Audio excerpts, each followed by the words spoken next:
যখন 1979 সালে নির্বাচনের সময় আসলো, সেই সময় মওলানা ভাসানী শহীদ রাষ্ট্রপতি জিয়াউর রহমানকে বললেন, তোমার হাতে আমি ধানের শীষ তুলে দিলাম। বক্তব্যে তথ্যগত কিছুটা ভুল থাকতেই পারে বা হতে পারে, কিন্তু এত বড় ভুল কিভাবে হয়?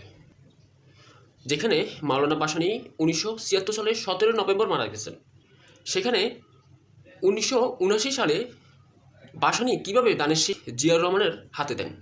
বিএনপি ঘরানার লোকজন হয়তো বলবেন, মাননীয় প্রধানমন্ত্রী সালটা ভুল বলেছেন।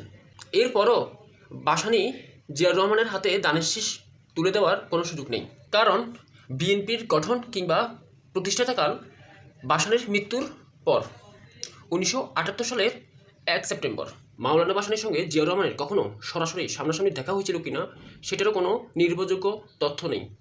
জিয়াউর রহমান কার্যত দেশের ক্ষমতার কেন্দ্রবিন্দুতে আসেন 1975 সালের 7 নভেম্বর। তার ঠিক এক বছর পর 1976 সালের 17 নভেম্বর মওলানা ভাসানী টাঙ্গাইলের সন্তোষে মারা যান।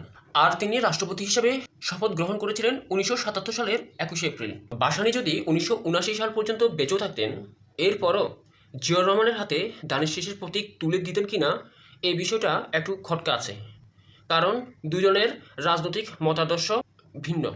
ভাসানী ছিলেন সমাজতান্ত্রিক চিন্তাধারার, তিনি ছিলেন বামগেশা রাজনৈতিক নেতা। অন্যদিকে জিয়াউর রহমান ছিলেন জাতীয়বাদী চিন্তাধারার একজন রাজনৈতিক নেতা। মাননীয় প্রধানমন্ত্রী, আপনাকে সম্মান করি, আপনি আমাদের দেশের প্রতিনিধিত্ব করছেন, রাষ্ট্র পরিচালনা করছেন। দয়া করে কোথাও বক্তব্য দেওয়ার আগে যে বিষয়ে বক্তব্য দিবেন সেই বিষয়ে একটু স্টাডি করে নেবেন। এই ক্ষেত্রে বক্তব্য দেওয়ার সময় ভুল হওয়ার আশঙ্কা কম থাকে।